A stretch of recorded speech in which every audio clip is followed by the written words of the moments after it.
咪覺得地心吸力好似頭先支筆跌落去張台係好平常嘅事呢？今集動漫上網愛，我哋就透過一套叫做《地》關於地球嘅運動，一齊去探討下追求真理呢個課題。我哋一齊睇下呢套動漫講咩先。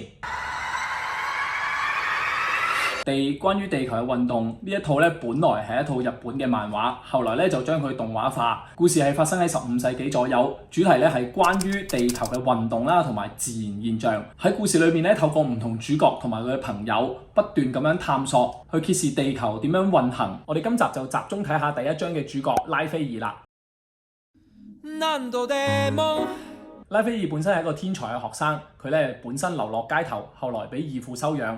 但係咧，佢係一個好聰明嘅人，成績優異，可以跳級咧入到去大學裏面。喺最初拉斐爾嘅自白裏面咧，佢講到自己係好了解世界嘅生存法則。佢嘅信念就係合乎常理咁樣生活，同埋咧認為愛係一種唔合理嘅情緒嚟嘅。所以佢只會做一啲咧合理嘅決定，包括咧只會同自己利益有關、對自己有利嘅事。好似佢咁講啊。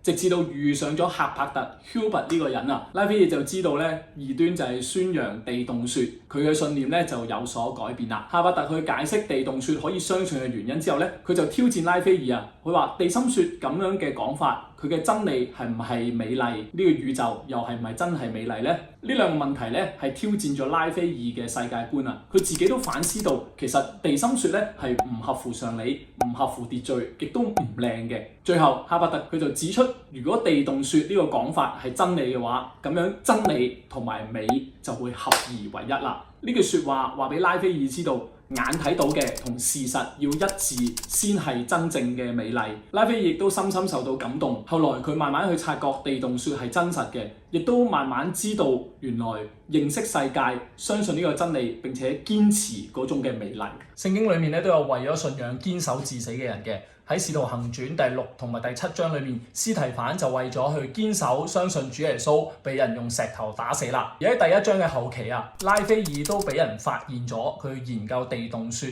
俾人捉咗去。為咗堅持真理，雖然佢可以繼續原本嘅生活，去接受大學嘅證明書，放棄地動說，不過佢為咗堅守真理，就喺異端裁判所裏面咧，當眾撕碎咗冇字添。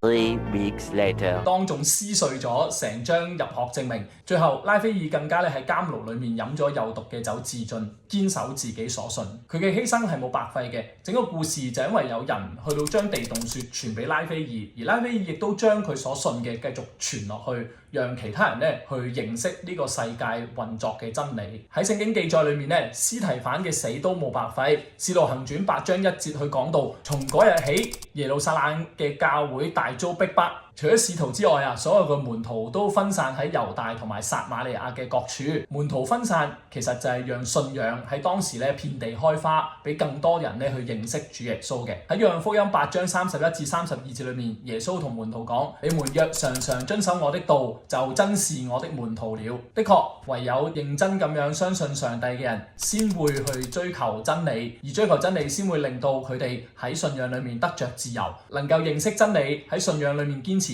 絕對唔係一件簡單嘅事嚟㗎。弟兄姊妹，你今日有冇堅守你嘅真理喺生活上面實踐主導呢？